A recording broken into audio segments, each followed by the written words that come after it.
नोंथांमोननिसिम आंनि गोसो गोरबोनि खुलुमनायखौ बावहरनाय जाबाय।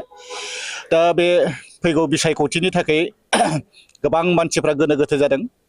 गोनो गोथो जानांगौनि खुनु खोथा गैया। जोंहा उदालगुरि बे 46 नं उदालगुरि कनस्टिटुएन्सियाव डिफेन्सार फैनाय लोगो लोगो बिनि बारहावायानो जेरैबो गोदौजोबखाबाय। आरो आं मोनसेल' खोथाखौ खावलायगोन जोंनि इउपिपिएलनि सोद्रोमाफोरखौ जे सिंनि खोथाफोरखौ खुनु हयदे नांगोलनि मानसिफोरनो खोन्थानो नाङा।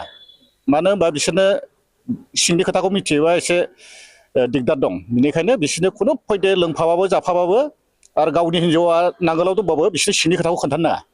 मानो होनबा जोंहा सिङावनो गासैबो देरहानाय पर्यायाव फैखाजोब्बाय।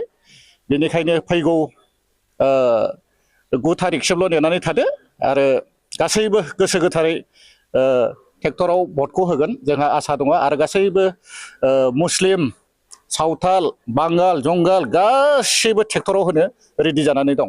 बेनिखायनो नोंथांमोनखौ आङो आरो गुरैयै खावलायहरबावनाय जाबाय नोंथांमोना गोसो गोरबोजों फैगौ बिसायख'थियाव 9 थारिखआव ट्रेक्टरनि सावगारियाव भटखौ होनानै देरहासार खालामनो बयखौबो खावलायहरनाय जाबाय। गोजोन्थों।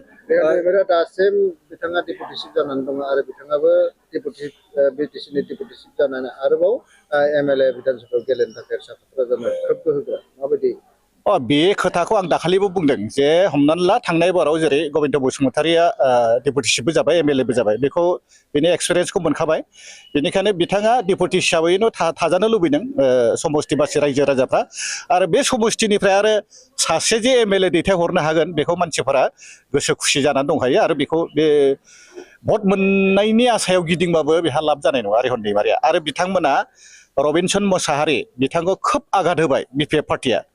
बिथाङा खोब गोरों मानसिमोन। बे सिनियर टप मस्ट सिनियर बर'नि बे सासे सिनियर एसएस अफिसार। बियो प्रिन्सिपाल सेक्रेटारिबो जाखांबाय बिटिसिनिबो लिगेल एडभाइजारमोन।